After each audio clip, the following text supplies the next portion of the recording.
शिक्षण, आरोग्य, सामाजिक, राजकीय, कृषी विषयक आणि सांस्कृतिक माहितीचं सक्षम व्यासपीठ. सरपंच माझा, एकच ध्यास, गावाचा विकास.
आज यहाँ पूसा इंस्टीट्यूट के अंदर हमारे सरपंच संघ की राष्ट्रीय कार्यकारिणी ने एजेंडा तय किया है। आगे अगर मनरेगा को लेकर हमारी मुख्य समस्याएं आ रही हैं और भी सरपंचों के मानदेय आदि से संबंधित भी काफ़ी समस्याएं हैं, जिनको लेकर के मांग पत्र तैयार करना और एजेंडा बनाना, रूपरेखा तैयार करना, ये हमारा आज का मुख्य उद्देश्य रहा है। लगभग 18 राज्यों से यहाँ पर सरपंच साथी इकट्ठा हुए हैं और जल्द ही हम दूसरी मीटिंग करेंगे। उससे पहले हम सरकार को ज्ञापन देंगे। सरकार अगर हमारी मांगे मान लेती है तो बहुत अच्छी बात है, अन्यथा फिर हमें आंदोलन की राह पर उतरना पड़ेगा। जय हिंद, जय भारत। क्यों नहीं इस परिवार को संगठित किया जाए और संगठित करके जो समस्याएं आ रही हैं उनके सामने, उन समस्याओं को दूर किया जाए। कैसे जो ये भयमुक्त जिंदगी जी रहे हैं आज पंचायत प्रतिनिधि, उनको इस भय से दूर किया जाए। इन चीजों को सोच के मैंने ये बीड़ा उठाया था और उस बीड़े में मैं काफी हद तक सफल हुआ हूं। मुझे आप जैसे सदस्य मिले, आप जैसे मुझे मार्गदर्शक मिले। मेरी बाकी तो मैं बाद में बोलूंगा, क्योंकि मुझे भी इतनी अच्छी अनुमति मिली है कि आप दो शब्द थोड़ा बोले, बाद में बोल लेना। तो मैं तो सबसे पहले मेरी यही रहेगी, और मैंने लखनऊ में जाकर के प्रार्थना भी की थी। आज भी मेरी यही प्रार्थना है कि हम तो बच्चे हैं और आपसे के जितना अनुभव भी नहीं है। आप जब साहब हमें मार्गदर्शन देंगे, हमें आशीर्वाद देंगे, तो हम जो भी आपका आदेश रहेगा उस आदेश की हम पालना करेंगे। हम जो आपका सपना काफी दिनों से था, उस 73वां संविधान संशोधन, आपको हम विश्वास दिलाते हैं कि हमें चाहे कितने भी केस लगे हमारे ऊपर, कितने भी हमारे लाठीचार्ज हो, वो 73वां संविधान संशोधन राष्ट्रीय सरपंच संघ का जो मुख्य उद्देश्य है वो यही है कि भय से मुक्ति मिले पंचायत प्रतिनिधियों को, और पंचायत प्रतिनिधियों को जो 73वां संविधान संशोधन है वो पूर्ण रूप से लागू हो, और हमारी जो समस्याएं हैं वो समस्याओं को हम हर पल हल कर सके। जय हिंद। मैं पदाधिकारी के रूप में आपके बीच में बोलने जा रहा हूं। काम आवास योजना, प्रधानमंत्री आवास योजना, शायद हम लोगों के किसी के ध्यान उस पर नहीं। 1,20,000 रुपये बिहार में हम जब अभी काम कर रहे हैं, 12,300 रुपये में 1,000 ईंट मिलती है। सरकार ने 1,20,000 रुपया और 15-16 रुपये मनरेगा के लेबर। क्या संभव है आज के दिन में 1,20,000 रुपया में किसी गरीब का मकान बनेगा? 200 रुपया भत्ता, ये सब मजाक है, हम सब समझ रहे हैं। इसको बंद कर दे।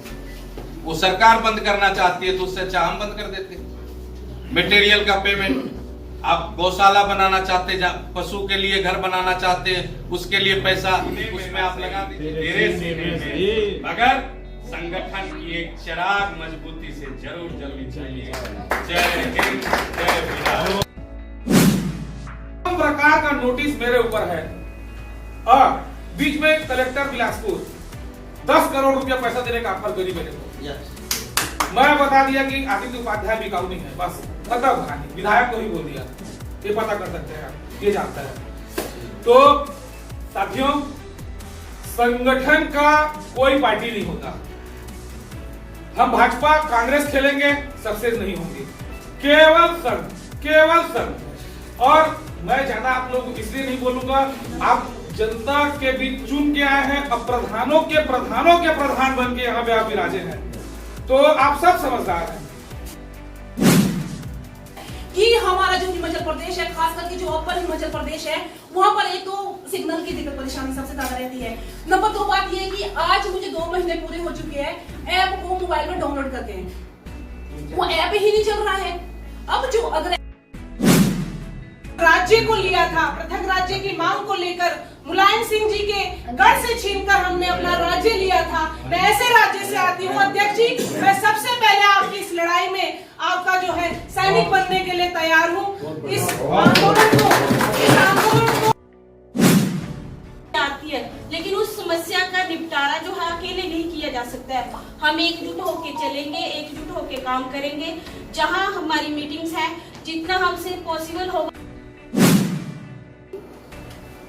कि गीता में जो गीता लिखी गई है, ऐसा कहा जाता है कि कृष्ण भगवान ने अर्जुन को सुनाई थी गीता, लेकिन आप सब जानते हैं कि उसका कहीं कोई प्रमाण नहीं है। गीता पे कृष्ण जी के साइन नहीं है, सिग्नेचर नहीं है, लेकिन हमने ये बात साक्ष्य मान ली है कि कृष्ण भगवान के द्वारा रची हुई है गीता जी।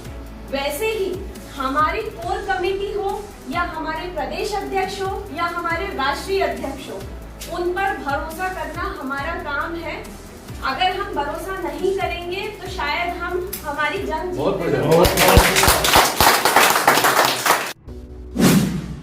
सब जानते ही, संगठन होगा और हर एक की राय होगी तो उसको एक प्रोटोकॉल बनाना पड़ेगा। प्रोटोकॉल बनाने के बाद एक विजन होगा अपना। जैसे राष्ट्रीय सरपंच संघ ने लेटर पैड पर पीओ में हाउस में 42 मुद्दा अमलीकरण के लिए दिया हुआ है, 42 मुद्दा है शायद, तो गवर्नमेंट के सामने तो रख दिया कि उसके पीछे पढ़ना पड़ेगा। गवर्नमेंट सीधा कुछ देने वाली है नहीं, क्योंकि दोनों गुजरात से हमको पता है देश पूरा अच्छी तरह से चल रहा है और आगे भी चलेगा। लेकिन हमारा प्रोटोकॉल क्या होना चाहिए कि बार बार उसके पीछे पढ़ना पड़ेगा, तब जाके एक होता है सस्पेक्टेड और एक होता है प्रोस्पेक्टेड। सस्पेक्टेड जो है वो छुपा हुआ होता है, वो बाहर नहीं दिखता, और प्रोस्पेक्टेड वो दिखता है लेकिन उसके अंदर स्केल नहीं होती। तो प्रोटोकॉल और विजन होगा नहीं तो हमको इसका परिणाम मिलेगा, ये बात तयशुदा है। तो आज जैसे ये 50-60 या जो भी सरपंच यहाँ पर है, इस तरह से पूरे देश के अंदर से जब सरपंच 500 यहाँ पर आके बैठेंगे और पूरा एक लीडरशिप लेंगे और पूरी टीम को अपने सपोर्ट देंगे तो काम, जिसकी लड़ाई उसकी अगुवाई, ये बात तयशुदा है। बिना लड़ाई कुछ काम होने वाला नहीं है। बस इतना ही कहूँगा।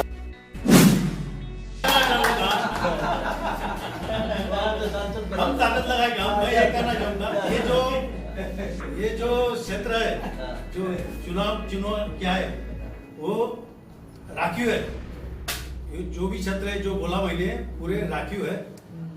तो इसलिए वहाँ पे मैं ये कहूँगा कि अभी तुम्हारे यूपी में बहुत दनकट लोग हैं, आर्थिक बाजू से भी बहुत है। तो ऐसे मैं ये कहूँगा कि ऐसा कोई भी आप हिम्मत करे कि हमारे अमरावती में आए, हम चुन के लाके बताएंगे सरपंच साहब, क्योंकि वो चुनाव बोले तो आर्थिक भी बाजी होना, संगठन हम करेंगे, हम सब करेंगे। हमारे पास वैसे 3 मतदार संघ है वहाँ पे। बेलघाट जो है वो आदिवासी सबसे ज्यादा लोक संख्या वाला मतदार संघ है और आदिवासी बहुबल है। वहाँ पे हमारे पास हमारा सरपंच है, ताकतवर सरपंच है कि जो चुनाव लड़ सकता है, तो अपना पाल और दिल्ली में आया था, मिले अपने को। और एक दरियापुर में वो भी राखी मतदार संघ है, वहाँ पे भी जनसंख्या ज्यादा है। और ऐसे वो कॉम्बिनेशन जब अगर किया लोकसभा और विधानसभा का, हम लोकसभा के हम आपको आमंत्रित करके उत्तर भारत में कि तुम हमारे इधर आ जाओ, हम चुट के लाएंगे। हम तो आपको आमंत्रित कर रहे हैं कि सिर्फ आप संगठन को मजबूत कर लो सरपंच के। हम संगठन तो हम मजबूत कर रहे हैं। नहीं, मैं क्या बोलता, ये तो होगा, लेकिन तुमको जब तक संसद और विधानसभा में स्थान नहीं मिलेगा सरपंचों को, तुम नहीं कर सकते। संगठन के लिए भी वहां पे स्थान हो ना तुमको। बाकी का संगठन, शिक्षक संगठन लड़ रहे, वो उनका चुनाव लड़ रहे, उनके चुन के आते, पदवीधर संगठन लड़ रही पदवीधर की।